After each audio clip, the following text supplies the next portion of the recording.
Salam. Bu videoda mən güvənin ən birinci mövzusu olan biologiya canlı orqanizmlər haqqında elmdə hüceyrələr, toxumalar, orqanlar və orqanlar sistemində olan suallara baxacağam. İndi 62 sual qapalıdır, qapalı testdir. Görüm hamısı bu videoda çatarmı? Başlayaq birinci sualdan. Orqanizmlər ətraf mühitdə baş verən bütün dəyişikliklərə cavab verir. Bu xüsusiyyət nə adlanır? Bu xüsusiyyət adlanır qıcıqlanma. Hüceyrə terminini ilk dəfə elmə daxil etmişdi. Hüceyrə terminini ilk dəfə eləmişdi Robert Hooke. Robert Hooke hüceyrə demişdi, sitos hüceyrə deməkdir. Bunu demişdi. Sonra isə Anthony van Leeuwenhoek canlı hüceyrəni artıq kəşf etmişdi. İlk canlı hüceyrəni Anthony van Leeuwenhoek, ilk cansız hüceyrəni Robert Hooke kəşf etmişdi. Yəni Robert Hooke da Leeuwenhoek'dan əvvəl kəşf edib 1665-ci ildə. Göbələk hüceyrəsinin qılafının xarici hissəsi nə adlanır? Hüceyrə divarı adlanır. Göbələklərdə də var, bakteriyalarda da var, bitkilərdə də var, təkcə heyvanlarda hüceyrə divarı adlanmır. Güvən testi yaxşı sürətli gedir. Ziya eləyəndə biraz düşündürücü suallardır və uzun situasiya tipli suallar qoyulur deyə o gec gedir. Orqanizmdə ümumi funksiyaları yerinə yetirən və bir-biri ilə bağlı olan orqanlar sistemini əmələ gətirir. Verilmiş tərifə uyğun olmayan bəndi müəyyən edin. Burada bizə deyir ki, orqanlar sistemi əmələ gətirsin. Burada görürük tənəffüs sistemini. Burada görürük skelet sistemini. Yəni skeleti. Burada görürük balığın hər hansı bir sistemidir. Deyəsən qan damardır.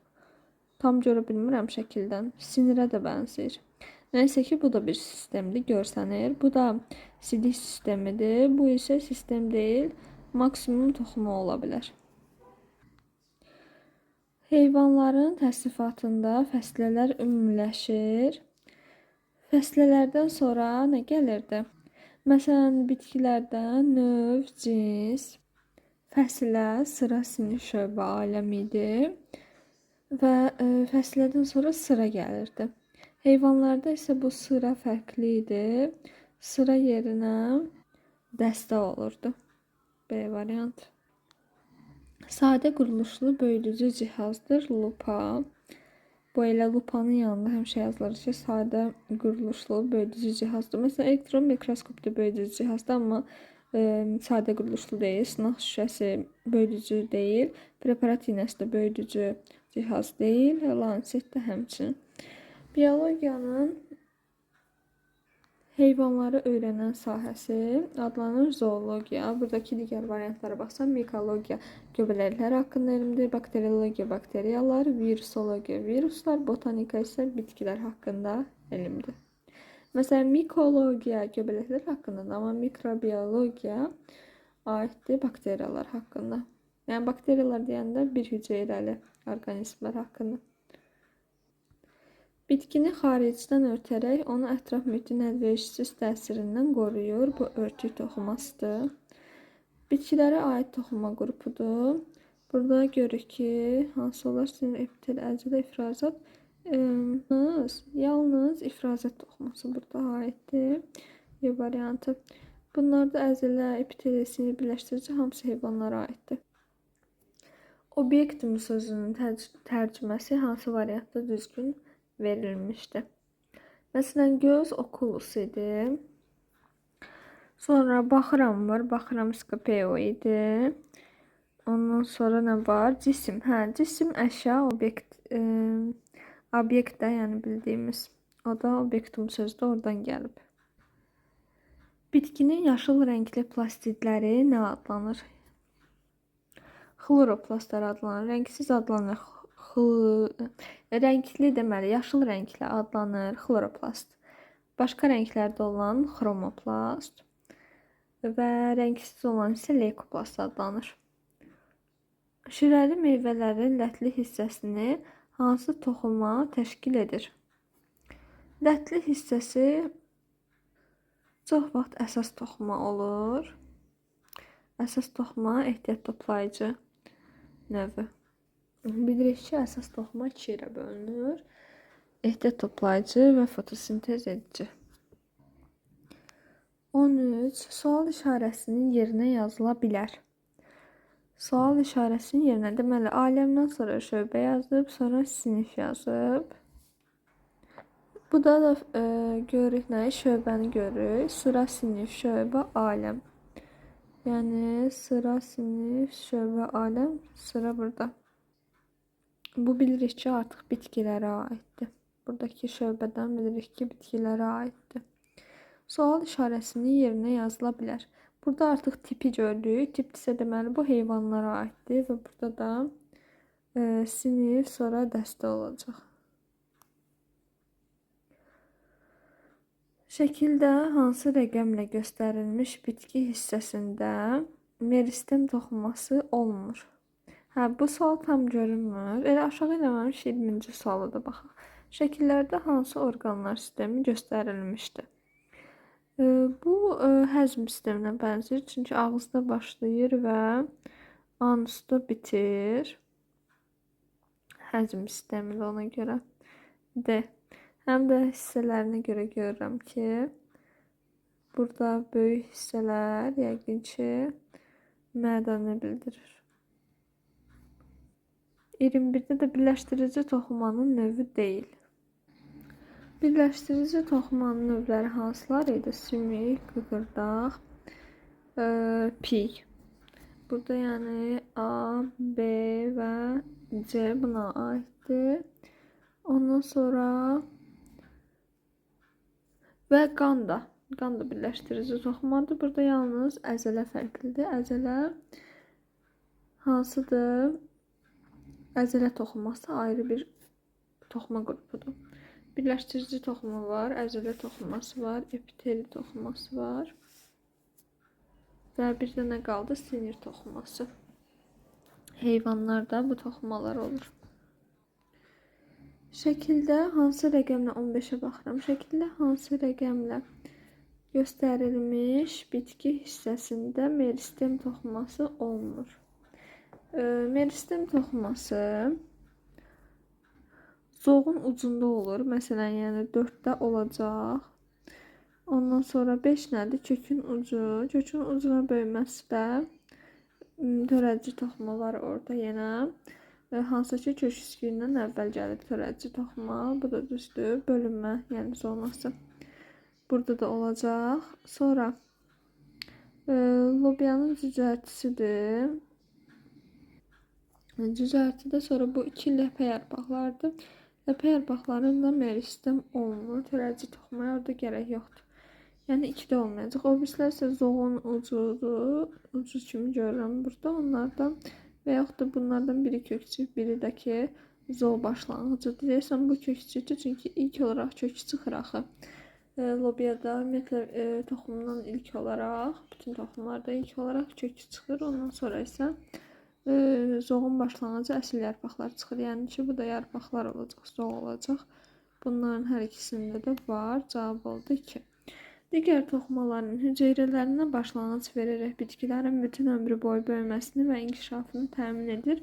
Bu, bilirik ki, törədici toxumanın funksiyasıdır ki, gəlirlər və ixtisaslaşırlar, lazım olan başqa bir hüceyrəyə çevrilirlər. Harada yaralanma baş versə, tez gəlirlər ora. Birləşdirici toxumanın 21-ə baxıram. Dedim, elə bu hissəni bitirək. 21, 22, 23. Birləşdirici toxumanın növü deyil. Bunu demişdik. Bura əzələ idi cavab. Koloniya halında yaşayan bir hüceyrəli orqanizmdir. Burada Volvox yalnız koloniya halında yaşayır. Qalanları isə hamısı tək hüceyrədir sadəcə. Ayrı yaşayan tək hüceyrə. Bitki sistematikasında fəslələr ayrılır. Yəni fəslədən sonra gələn lazımdır bizə. Fəslədən kiçik olan nə idi? O da sıra idi. Bizdən bitkini soruşurdu da, sıraları. Ayıqaya özüm düz deyirəm, sonra çaşıram. Fəslərdən kiçik olanı götürməliyik. Axı sıralar fəslələrə bölünür. Fəslələr isə cinslərə bölünür. Bu da A variantı. Ali bitki hüceyrəsində xlorofil pigmenti olur. Ali bitkidirsə xloroplastda olur. Məsələn, ibtidai bitki olsaydı xromatoforda olardı. Orqanizmin bütün orqanlar sisteminin birgə fəaliyyətini tənzimləyir. Bu sinir sistemi bura aid olar və endokrin sistem də aid olar. Bu ikisi. Bütün hər şeyi onlar tənzimləyir. Skopeo sözünün dedik ki, baxıram deməkdir. Mikroskop sözündəki skopeo sözündən götürülüb. Mikroda kiçik. Sağdakı suallarda baxaq. Cədvələ əsasən X və Y müəyyən edin deyir. Cismin həqiqi ölçüsünü verib 0,3 mm. Cismin mikroskop altında görünən ölçüsü 2,4 cm-dir. Aha, gəl bunu metrə çevirək hamısını.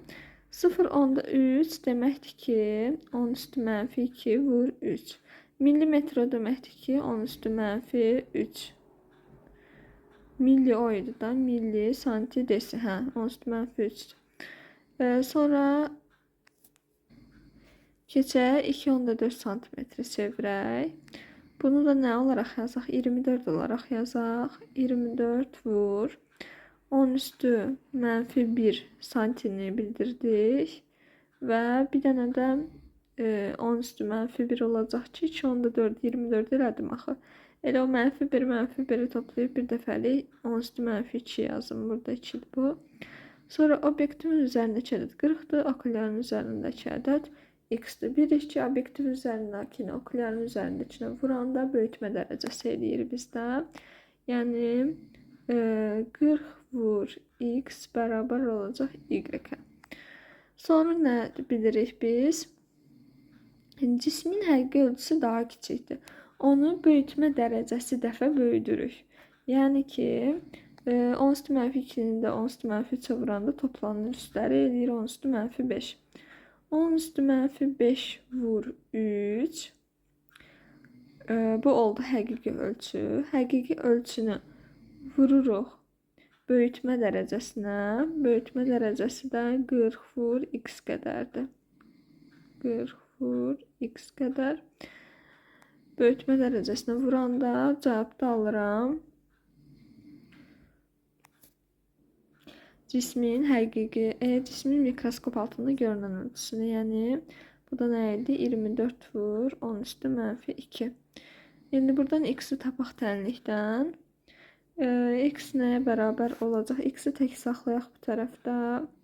Digərlərini keçirək o bir tərəfə. 24 vur 10 üstü mənfi 2 bölünsün. 3 vur 40 vur 10 üstü mənfi 5. Elə bu 40-ın sıfırını silək. 40 bura hardan gəldi? Hə, buradakı 40-dır. 40-ın sıfırını silək. 10 üstü mənfi 5-i də eləyək 10 üstü mənfi 4. Bir tərəfi ona vurdum, bir tərəfi ona böldüm də. Hə, burada qalıb 10 üstü mənfi 4, yuxarıda 10 üstü mənfi 2. 3-dən 24 ixtisar elədim. Qaldı 8. Deməli, 8 vur 10 üstü mənfi 2 burada. Aşağıda 4 vur 10 üstü mənfi 4'dür. 4 ilə də 8 ixtisar edirəm. 2 qaldı. 10 üstü mənfi 4'ü də böləndə, 10 üstü mənfi 2-ni 10 üstü mənfi 4'ə böləndə mənfi 2-dən mənfi 4'ü çıxırıq. O da eləyir cavab 2. Yəni müsbət 2. Oldu nə? Cavab 2 vur 10 üstü 2. 2 vur 10 üstü 2 mənim x-imdir. Bu. 2 vur 10 üstü 2-də, yəni 200-də. 200 budur. Mikroskopun böyütmə dərəcəsini tapmaq üçün nə edirdik? 40 ilə 200-ü bir-birinə vurmalıydıq. O da eləyir 8000. O da hansı cavabdadır? Baxım, Y-də. Meyoz bölünmə nəticəsində bir ana hüceyrədə neçə qız hüceyrə yaranır? Mitoz bölünmədə bir hüceyrə 2 hüceyrəyə bölünür. Meyoz bölünmədə isə bir hüceyrədən 4 qız hüceyrə alınır. Baxaq buradakı suallara. 26.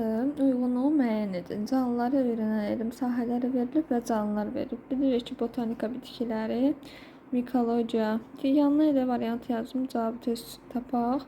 Mikologiya göbələkləri, zoologiyada heyvanları öyrənən elm sahəsidir. C, B hansındadır? Y variantı. Müəyyən müddət ərzində müəyyən ərazidə tarixən formalaşan heyvan növlərinin cəmi nə adlanır? Heyvan növlərinin cəmi adlanır fauna. Sonra eyni mənşəyə və oxşar quruluşa malik olan ümumi funksiya. Bu 32-ci suala baxıram ki, bu hissədə gördüyüm bütün sualları yazım.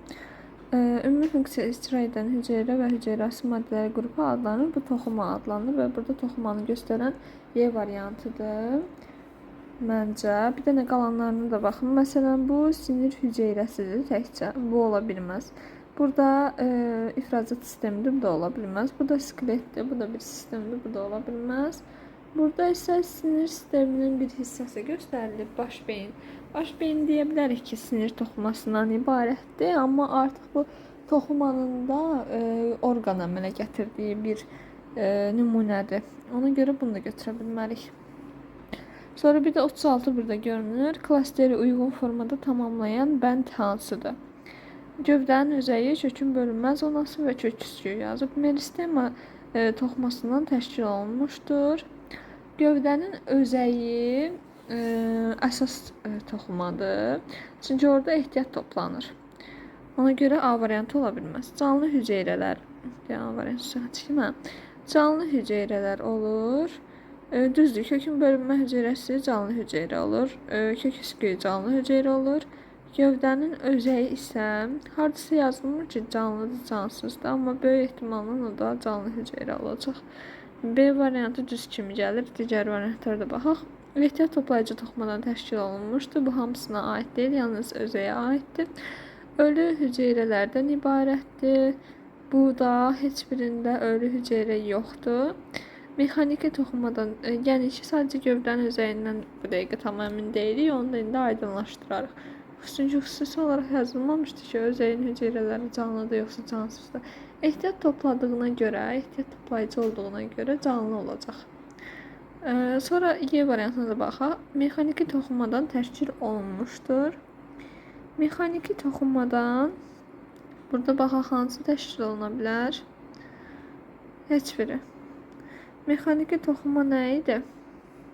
Liflər idi, damarlar idi. Burada da ona aid bir şey yoxdur. Cavab beləliklə oldu B. 36, 28'e baxaq, 28. Şəkildə X-la işıq mikroskopunun hansı hissəsi göstərilmişdir? Bu tubus hissəsidir. Aynə tubus səhv gördümü bir anlıq ştativ göstərilib. Hansı ki, ştativ mikroskopunun hissələrini birləşdirir. Yəni A variantı. A qələmi götürməmişim ki. A. Səhv mülahizəni müəyyən edin. İnsan xordallar tipinə aiddir, düzdür. Canlılar təsnifatını sistematika elmi öyrənir. Canlıların təsnifatını sistematika elmi öyrənir, düzdür. Təsnifatın ən kiçik əsas vahidi növdür, bu da düzdür.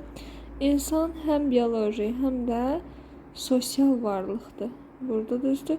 Canlı orqanizmlər 3 böyük aləmə ayrılır. Bu səhvdir ki, 4 böyük aləmə ayrılır. Hansılardır? Heyvanlar, bitkilər, bakteriyalar, göbələklər.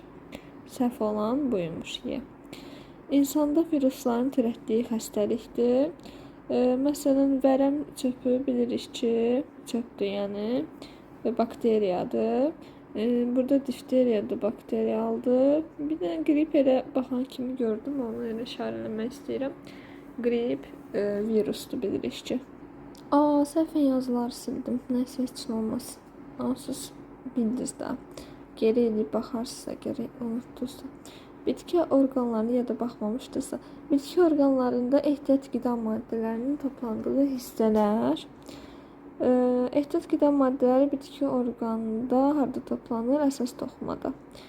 Əsas toxumanın dedik ki, fotosintez edici və ehtiyat toplayıcı olaraq iki qrupa bölünür. Şəkildə insanın hansı orqanlar sistemi göstərilmişdir? Tənəffüs sistemi göstərilib. Görürük ki, ağciyərlər görən kimi elə bunu anlaya bilirik. Ondan sonra 37-ci sual burada tam görünür. Bir də 38, onlara da baxaq. Örtülü toxumlu bitkilərdəki epidermis hansı toxumanın bir növüdür? Örtülü toxumlardakı epidermis. Epidermis örtücü bilirik ki, örtük toxuması olur. Epidermis dəriciyin ikinci adıdır. Güvəndə baxsanız dəriciyin yanına yazılmışdı ki, epidermis də adlandırılır. Yəni o da bilirik ki, örtük toxumasıdır. Eyler-Venn diaqramında rənglənmiş hissəyə uyğun olan ifadəni müəyyən edin. İşıq mikroskopu və lupanın ortaq xüsusiyyəti nədir? Hər ikisində böyüdücü şüşələr var. Məsələn, tubus lupada yoxdur, yalnız işıq mikroskopunda var. Güzgü yalnız işıq mikroskopunda var. Okulyar və obyektiv yalnız işıq mikroskopunda var. Lupanın isə nəyi var? Sadəcə böyüdücü şüşəsi var, çərçivəsi var və tutacağı var. Arada bir baxmadığımız 31-ci sual qalıb. Ona da bir dənə gedək baxaq. 31-ci sual haradadır? Haradadır bu 31? Hə, aşağıdaymış, ona görə baxmamışıq. Onu da belə ilə davam eləyək. İnsanda virus bunu dedik. 31. Canlıların təsnifatında istifadə olunan hansı sistematik kateqoriya 2 adla adlandırılır? Bunu bilirik ki, Karline'də adlandırmışdı. Cinsləri 2 ad. Ay, cins nədir? Cins bir adı idi. Növdə isə növləri 2 qatlatma adları ilə adlandırmışdı. Məsələn, Homo sapiens kimi. Sonra 35'e baxaq. Sürmə əsasən doğrudur. Hüceyrə terminini elmə ilk dəfə daxil etmişdi. Robert Hooke doğrudur bu. Mikroskopu ixtira etmişdi. Belə bir şey deyilmir. İlk təkmil mikroskopu da Leeuwenhoek kəşf eləmişdi. Bir hüceyrəli canlıları kəşf etmişdi. Bu da səhvdir ki, bir hüceyrəli canlını kəşf etməmişdi. Bir hüceyrəli cansız idi, yəni o. Və Robert Hooke'un ixtira etdiyini mikroskop adlandıra bilərik, yoxsa bilmərik. Bu şübhəlidir biraz, çünki yeni dərslikdə yazılıb ki, ilk təkmil mikroskopu Leeuwenhoek kəşf edib. Və bilirik ki, Robert Hooke da gəlib mikroskopu ilə baxmışdı. Mikroskopu ilə baxmışdı ki, görsün nə var mantar hüceyrəsinə. Amma həmçinin elə Robert Hooke'dan da əvvəl Zachary Jansen, bilirik də, Zachary Jansen qardaşları. Onlar birlikdə mikroskopu ilk dəfə kəşf eləmişdilər. Yəni mikroskopu zaten ilk ixtira edən, kəşf edən cihazlara olmayan bir şey, əgər yeni bir şey, olmayan bir şey çıxardılarsa buna ixtira deyilir. Yox, olan bir şeyi araşdırıb tapırlarsa buna kəşf deyilir. Hə, indi nə deyirdim mən? Deməli, Zachary Jansen onsuz da ilk dəfə ixtira etmişdi deyə bu cavabı hər ehtimalla da götürə bilmirəm. Yəni yalnız A düzgündür. 38. Eyler-Venn diaqramında rənglənmiş hissəyə uyğun olan ifadəni müəyyən edin. Bunu demişdik bayaq. Hüceyrə terminini elmə daxil etmiş alim mikroskopla hüceyrələri ilk dəfə bitkinin hansı orqanında müşahidə etmişdi? Bilirik ki, o örtüyündə və gövdənin mantar qatında müşahidə etmişdi ki, palıd ağacının mantar qatındakı hüceyrələrə baxmışdı. 40-cı sualdan davam edək. Parenxim toxumu haqqında yanlış fikirləri seçin. Parenxim toxuma dedikdə bilirik ki, əsas toxumadan söhbət gedir. Bitkinin bütün orqanlarında rast gəlinir. Bu düzdür. Nazik qılaflı canlı hüceyrələrdir.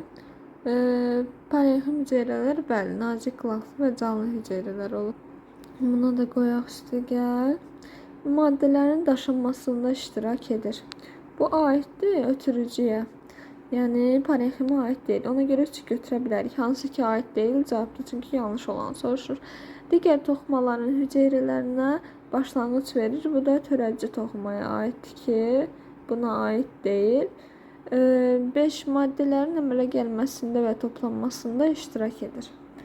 Maddələrin əmələ gəlməsi və toplanması düzdür. Hansı ki fotosintez edici toxuması, yəni fotosintez edici növü vasitəsilə maddənin əmələ gətirir. Ondan sonra isə ehtiyat toplayıcı vasitəsilə həmin maddəni toplayır. Burada səhv olan yalnız 3 və 4 oldu. C variantı. 41-də verilmiş sistematik kateqoriyaları kiçikdən böyüyə doğru ardıcıl olaraq düzün. Burada ən birinci növ gələcək. Növ, cins, fəsilə, Sonra sıra, sinif, şöbə, aləm. Burada da sıranın yerinə olacaq dəstə, sinif, şöbənin yerinə tip və aləmdə yoxdur deyəsən. Hə, yoxdur. Nə oldu? 5, 1, 4, 3, 2, 6. Baxın, hansı variantdır? A variantı. Yaxşıdır, bu çox sürətli gedir. Belə aşırı düşündürücü suallar yoxdur. Yəni düşündürücü deyil də ümumiyyətlə. 42. Robert Hooke mikroskopda arı şanına bənzər hüceyrələri ilk dəfə bitkinin hansı hissəsində müşahidə etmişdi? Robert Hooke bildirir ki, qabıq mantar qatında, gövdənin qabıq qatı hansındadır bu? Hə, burada, yerdə. Verilmiş şəkil balıqların hansı orqanlar sisteminə aiddir? Onun skeletini görürük. Skeletdə baxaq hansında var? Sümük sistemi. Skeletdə sümük sistemi. Axır ki bir məsələ gəldi burada. Meyoz prosesinin sonunda 200 qız hüceyrə əmələ gəlmişdirsə, hə, bu da asan imiş. Bu zaman bölünmədə cəmi neçə ana hüceyrə? Bilirik ki, meyozda 1-dən 4-ə alınır. İndi burada da 200 alınıbsa, 200-ü 4-ə bölsə eləyəcək 50. Klasterdə sual işarəsinin yerinə yazılmalıdır. Heyvan toxuması hüceyrə arası maddəsi az olur. Gəlin bir variantları yoxlayaq elə hamısını oxumadan. Sinir toxuması. Sinir toxuması heyvan toxumasıdır, düzdür.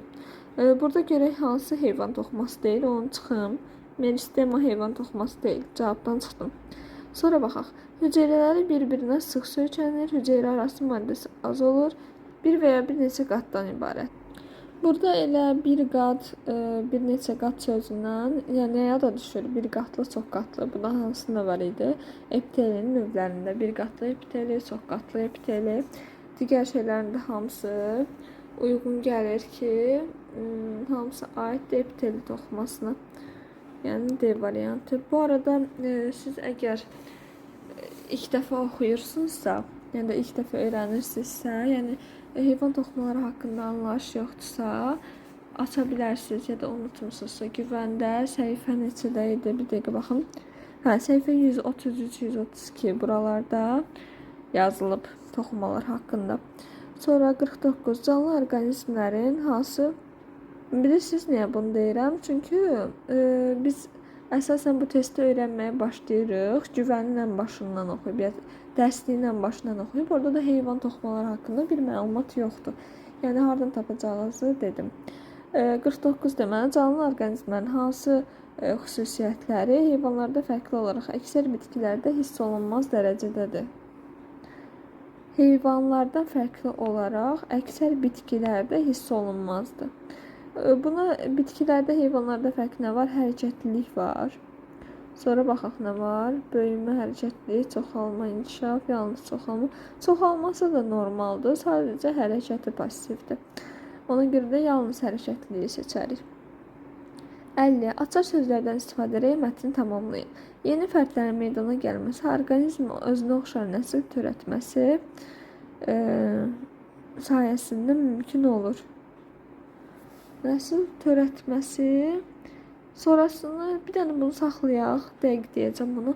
Yaranan fərdlər dövründə dəyişilir.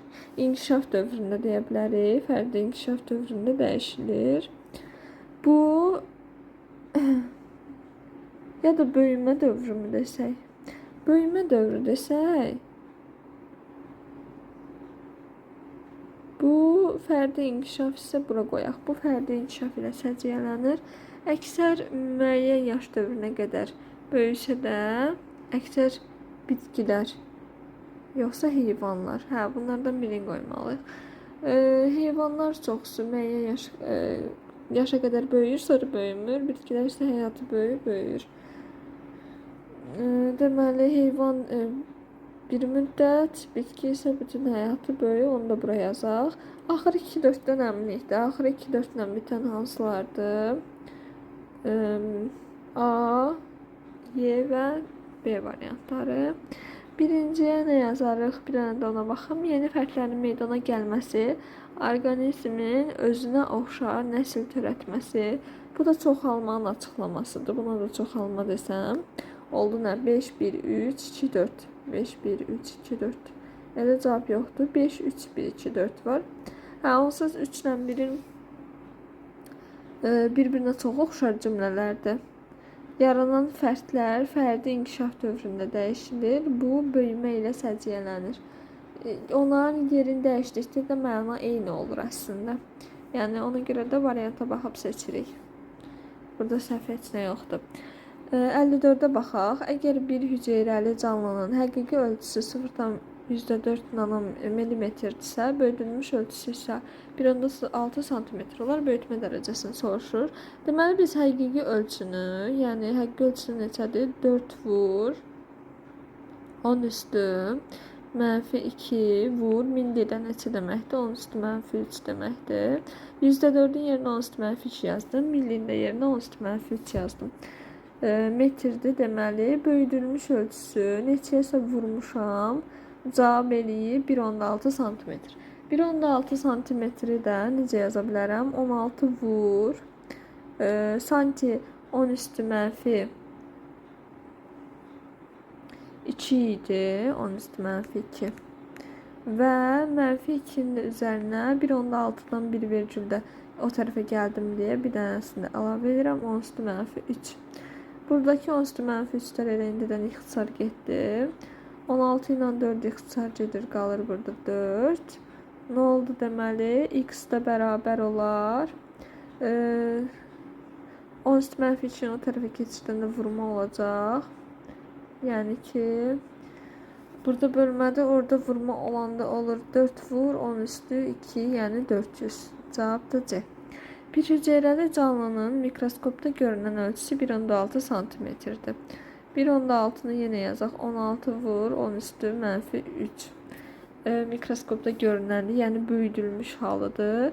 Mikroskopun böyütmə dərəcəsi 800-dürsə, həqiqi ölçünü soruşur. Yəni 800-ü neçəyə vurmuşam ki, bu cavabı almışam. Burada da baxaq. 800-dən 8 ilə 16-nı ixtisar edək. Burada 2 qalır. Sonra isə x-i tapanda x bərabər olacaq. Nəyə? 2 vur 10 üstü 2 vur 10 üstü. Deməli, -3 burada. 2 dənəsi də buradan gəlir. 10 üstü -5-ə. Bu da neçə deməkdir? Millimetrlə soruşur cavabı. Millimetr 10 üstü -3-dür. Ona görə bunu aldığım cavabı da 10 üstü -3-ə bölsəm, çıxılır bu. Alınır 2 vur 10 üstü -2. Yəni ki, 0,2 B variantı. Bir ana hüceyrədə mitoz bölünmə yolu ilə 2 qız hüceyrə yaranmışdı. Bu hüceyrələrdə xromosomların ümumi sayı 96 olarsa, ana hüceyrənin xromosom sayı. Deməli, ümumi say verib, yəni 2x 96-dır. Buradan x nəyə bərabər olar? Neçə edir bu? 45, üstünə də 3 gəndə 48. Elə ana hüceyrədə qız hüceyrələrinə bərabər olacaq, çünki mitoz bölünmədə xromosom dəsti dəyişmir, anası ilə eyni qalır. Keçək bu hissəyə. 46-cı sual. Sxemdə sual işarəsinin yerinə yazılmalıdır. Çubuq yazıb, elm yazıb. Çubuq deyəndə yəqin ki, koku nəzərdə tutur və burada bakteriologiya. Bir də ki, bakteriologiya sözündə ilk tərəf, logosdan əvvəlki tərəf bakteriyanın çubuq deməkdir ona görə. Heyvanlarda hərəkət, qanın damarlarda axması, qidanın həzm kanalı ilə irəlilənməsi bilavasitə hansı toxumanın işi ilə əlaqədardır? Məsələn, bu bitkilər olsaydı ötürücü toxuma olardı, amma ötürücü toxuma heyvanlarda yoxdur. Onlarda nə var? Birləşdirici var, epitel var, əzələ və sinir var. Elə burada heç bu haqda bilməsəniz də təxmin eləmək olur ki, bu əzələ olmayacaq. Çünki əzələ toxuması birlikdə nə funksiya görür? Onun heç bir daşıma funksiyası yoxdur. Sinir toxumasında da yalnız sinir impulslarını daşıyır deyə bilərik, amma həzm kanalında qidanın irəliləməsinin heç bir əlaqəsi yoxdur. Epitel toxuması da dəridir. Bunun əslində əlaqəsi var ki, məsələn, dəri kirpikli ola bilir. Kirpikli epiteli vasitəsilə necə hərəkət edir? Fərqli hərəkət edə bilir. Amma qidalanma funksiyası dedikdə, məsələn, güvəndə də yazılmışdı ki, birləşdirici toxumanın əsas funksiyası qidalanma, dayaq və müdafiədir. Epitel isə haraları örtürdü? Mədə, bağırsağı, dərinin epidermisini. Suala bir dəfə də baxaq. Heyvanlarda hərəkət, qanın damarlarda axması, qidanın həzm kanalı ilə irəliləməsi. Artıq məsələn qanı da birləşdirici toxumada gördüyünüz üçün o daha yaxın cavabdır. Cavab oldu birləşdirici toxuma. İnsana bənzər meymunlarda fərqli olaraq insanda gözlər başının ön hissəsində yerləşir, hər ikisində. Meymunların gözü qabaqda olur, bizim də. Süd vəzləri olur. Süd vəzləri hər ikisində olur, yenə aid deyil. Kəllənin beyin şöbəsi iç şöbəsindən böyükdür. Bu da hər ikimizə aiddir. Yassı dırnaqlılıq da hər ikisinə aiddir. Mimiki əzələlər. Heyvanlar mimik eləmədikləri üçün mimik əzələlər yalnız bizdə var. Yazıları sildim ki, bu tərəfə sürüşdürüm. Buradan da bir sual görək. Görüm, belə bir sual görünəcək. Evkaryot, deməli 51-ci sualı keçirəm. Evkaryot canlıları öyrənən elm sahəsidir. Burada deməli bakteriyalar haqqında olanları çıxmalıyıq. Çünki prokaryot olan bakteriyalardır. A-nı çıxdım, D-ni çıxdım. Virus vəbşə hüceyrəsizdir. Qaldı cavab. Zoologiya və botanika. Biri heyvanlar haqqında və biri bitkilər haqqında. Həm bitki, həm də heyvan sistematikasında istifadə olunan sistematik kateqoriyalardır. Burada deməli tipi çıxacağıq. Sonra baxım nə var? Sinif, fəslə, sıranı çıxırıq. Sonra növ, cins, şöbəni çıxırıq və dəstəni çıxırıq. Qaldı 1, 2, 5, 6. O da C variantında. Yalnız bitki sistematikasında istifadə olunan sistematik kateqoriyalardır. Bu da sıradır və başqa nə var? Fəslə, sinif, növ, şöbədir. 2, 3. B variantı. 57'ye baxaq. Bir ana hüceyrədə meyoz bölünmə yolu ilə 4 qıç hüceyrə yaranmışdır. Bu hüceyrələrdə xromosom sayının ümumi sayı 76-dır. X buradan bərabərdir 14-ə. 76-nın 4-ü bərabər 14 edir də.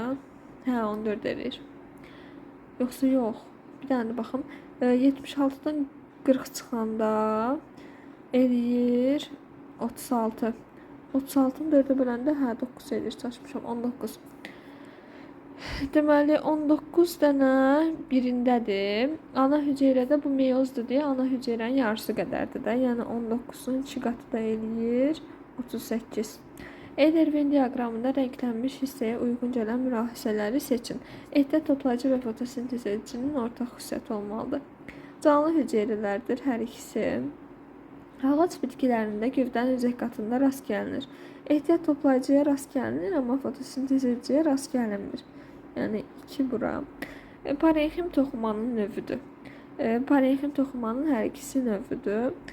Bitkilərin yalnız yaşıl hissələrində, xüsusilə yarpaqlarda olur. Bu da yalnız yaşıl dediyi üçün fotosintez edicidir. Və ortada hansıları yazmış olduq? 1 üçün. Sonra 62-ci sual burada görünür. Uyğunsuzluğu müəyyən edin. Kambi törədici toxuma. Kambidə bilirik ki, daim bölünür və o törədici toxumadır həqiqətən də. Yəni bu düzdür. Qan birləşdirici toxumadır, düzdür. Pi epiteli toxumasıdır. Pi birləşdirici toxumadır, epiteli toxuması deyil. Uyğunsuzluq C-dir burada. Nektarlıq ifrazat toxumasıdır, düzdür. Bitkilərdədir. Mantar örtüyü toxumasıdır, bu da düzdür. Bir dənə ortada yuxarı tərəfdə neçənci suallar qalıb? 59, 60, 61. Onlara da baxaq. Hansı toxuma digər toxumaların hüceyrələrinə başlanğıc verərək bu törədici toxumadır. Bütün ömür boyu böyüməsini və inkişafını təmin edir. Törədici toxumanın da digər adı meristem toxumasıdır. Nöqtələrin yerinə uyğun gələn sözlərin düzgün ardıcıllığını müəyyən edin.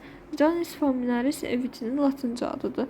Bunlardan birinci söz orqanizmin hansı, məsələn bunu deyəndə homo sapiensi ağlınıza gətirin. Homo sözü həm də ingiliscəsində var deyə. Orada yəni ingiliscəsində var deyirəm, nə ayılacaq. Şey demək istəyirəm. Human sözünə bənzəyir homo sözü. Mən oradan həmişə yadımda saxlayıram ki, homo insandır. və sapiens isə bacarıqlı deməkdir.